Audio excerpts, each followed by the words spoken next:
A punch recipe calls for 5 cups of juice and 3 cups of pop. So I've represented the juice using red counters and the pop using yellow counters. The ratio of juice to pop is 5:3. If you're having a party and you need to have a lot of punch, you can double the recipe.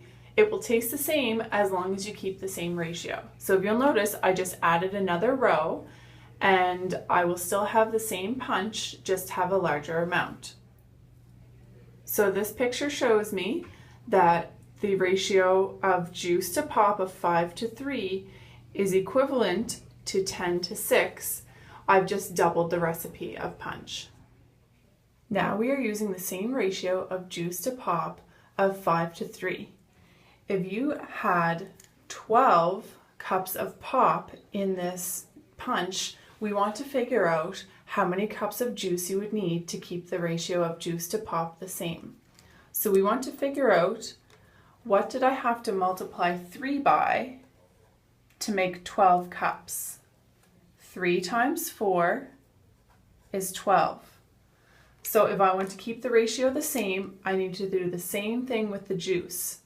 So 5 cups of juice times 4 would give me 20 cups of juice to make the ratio of this punch taste the same. A recipe for cookies at a bakery calls for 24 cups of flour and 18 cups of sugar, but you only want to make a third of the recipe. You want to make sure the ratio stays equivalent of flour to sugar. So you need to make sure that you just take a third of each of these. So a third of 24, that means dividing by 3, would give me 8 cups of flour.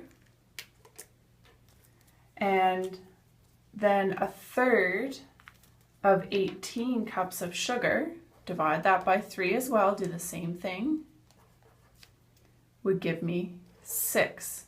So if I wanted to make the third of the recipe, the ratio of flour to sugar would be 8:6.